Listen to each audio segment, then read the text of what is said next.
Hi, this is Diljit Singh from MBSL Jalandhar और इस video में बात करने जा रहा हूँ ड्यूओलिंगो के एक्सटेंडेड स्पीकिंग पार्ट की, जो कि आपको 3 मिनट्स के लिए बोलना होता है। I love this portion because आप एक्सटेंडेड पार्ट की जब बात करते हो तो बहुत कुछ बोल पाते हो। और जो चीज मेरे को सबसे अच्छी लगती है, जो कि आइल्स में भी होती है, सेकेंड पार्ट क्यू कार्ड, कि आप के पास सब पॉइंट्स होते हैं और सब पॉइंट्स को लेकर आप बहुत कुछ बोल सकते हो। तो यहाँ पर 2 तरह के क्वेश्चन होते हैं, एक जनरल और एक पर्सनल। तो आज जो टॉपिक मैं लेने जा रहा हूं वो बहुत पर्सनल टॉपिक है, क्योंकि ये वेदर से रिलेटेड है। सो टॉपिक आपकी स्क्रीन पर है। Describe your favourite type of weather and explain how it affects your mood and daily activities. तो यहां पर सबसे पहले मेरे को वेदर के बारे में बताना है। तो वेदर कौन सा मेरे को अच्छा लगता है, इट्स अ पर्सनल क्वेश्चन, और कैसे ये मेरे मूड और डेली एक्टिविटीज को इफेक्ट करता है। जब मैं मूड की बात कर रहा हूं तो थोड़ी सी साइकोलॉजी मेरे को यूज करनी पड़ेगी, कैसे मेरे मूड को इफेक्ट करता है। चलिए स्टार्ट करते हैं topic. First of all, thanks for giving me such a nice topic, as my topic is to describe the weather. That is my favorite one and how it affects my mood and daily activity. तो ये topic हमारे पास है and this is a introduction portion. Next part जो रहेगा वो body part रहेगा, तो जिसमें मैं पहले वेदर के बारे में बताऊंगा और उसके बाद मैं बताऊंगा कैसे ये मेरे मूड को इफेक्ट करता है। देखो, कई बार क्या होता है ना कि स्टूडेंट जो है वो कंफ्यूज हो जाते हैं वेदर और सीजन्स को लेके। सीजन्स बेसिकली अगर मैं बात करूं तो सीजन में आप ऑटम ले सकते हो, स्प्रिंग ले सकते हो, विंटर ले सकते हो, समर ले सकते हो। बट वेदर जो है वो हर रोज चेंज होता है। जैसे फॉर एग्जांपल अगर मैं बात करूं गर्मियों में अगर बारिश आ रही है 2-3 दिन, तो वेदर चेंज हो जाएगा from hot to cold.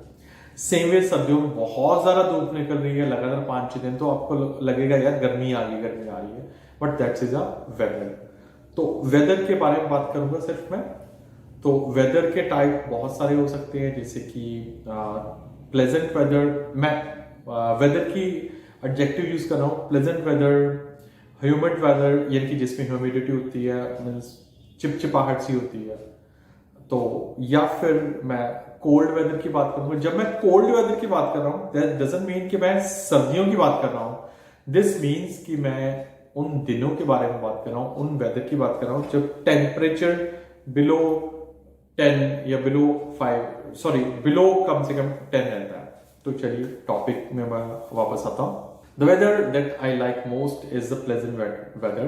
Neither it's too hot nor it's too cold. For a number of reasons, I like this weather because the first of all that I think you don't have any kind of physical problem. Mostly it has been seen that when weather change, people have so many problems, and as a result, the doctors earns a lot because most of the time when the weather changes, people have diarrhea, people are not able to digest the food. That all is because of the weather. But the pleasant weather is a weather then when it's neither too hot not too cold, but you enjoy the weather. If we talk about a specific season that falls in the month of mid of the February till mid of the March in my country, in country India, because most of the time weather is pleasant during this season, so you enjoy approximately all kind of activity. Perhaps this is the reason the exams are there in this month only. So ये मैं body part के बारे में बात कर रहा हूँ, जिसमें मैंने बताया वेदर कौन सा मेरा है और कौन सा फेवरेट है। अब मैं बताऊंगा कि ये मेरे मूड और डेली एक्टिविटीज को कैसे इफेक्ट करता है। Continuing with the second part, it affects my mood and daily activity in many ways. As I told you earlier, when the weather change, people suffer from different kind of diseases. So the pleasant weather is a weather when you are happy all the time and when you enjoy each kind of activity. Though it's your study or your work or your business, you enjoy each and every kind of activity. So it affects my mood. Yes, when there is a lot of summer or when there is a lot of winter, I irritate sometimes. But during this weather, my mood is always good.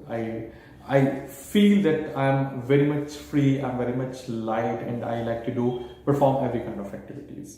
So it affects my mood psychologically. It makes me positive all the time. And yes, of course, daily activities, it affects my daily activity because when the weather is pleasant, I get up early in the morning, I do some kind of exercise because it's neither too hot, not too cold. So I can perform such kind of duties very well. So it affects my mood as well as daily schedule, daily activities. So I enjoy all these kind of things, and this is because of this pleasant weather. सो ये आपका topic हो गया. अगर आप इसे conclusion को exceed करना चाहते, एक्सपैंड करना चाहते, तो आप कुछ ऐसी लाइन्स यूज कर सकते हो. So this is all about the weather and I think I have covered all of the portion, all of the points. Now I am going to press next because I have to move to the next part. Thank you. तो ऐसे भी आप इसे conclude कर सकते हो 3-4 line sentences और बोल के. तो जाते जाते आई वुड सजेस्ट यू कि लाइक अगर आप ड्यूओलिंगो की प्रैक्टिस कर रहे हो तो ये प्लेलिस्ट में जाइए, और प्लेलिस्ट में आपको बहुत सारे और टॉपिक भी मिलेंगे जो कि ड्यूओलिंगो एक्सटेंडेड स्पीकिंग से है. और do not try to memorise it, just get the idea. और जैसे भी आप जाओ मतलब कि टेस्ट के लिए, और बेझिझक बोल दो, वो तभी पॉसिबल होगा अगर आप प्रैक्टिस करोगे. और मेरे अकॉर्डिंग प्रैक्टिस करने का सबसे अच्छा वे अगर आप ड्यूओलिंगो के लिए प्रैक्टिस कर रहे हो तो स्क्रीन रिकॉर्डिंग से प्रैक्टिस करो. जी हाँ, लाइव आपका रिव्यू होना चाहिए, कैमरा होना चाहिए आपके सामने, और आप उसे देखते हुए बोलो.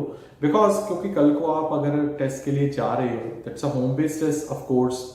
अगर आप टेस्ट के लिए जा रहे हो और आप प्रॉपर स्क्रीन पर देख के टेस्ट दे रहे हो, तो definitely chances are very less कि आपका टेस्ट कैंसिल होगा. बट अगर आपकी स्क्रीन रिकॉर्डिंग अच्छे से नहीं हो रही है, अगर आप इधर उधर देख रहे हो, तो टेस्ट कैंसिल हो जाएगा. और सबसे अच्छा वे यही है कि आप वीडियो रिकॉर्डिंग करके कोई किसी भी चीज की प्रैक्टिस करिए. Thank you. See you again.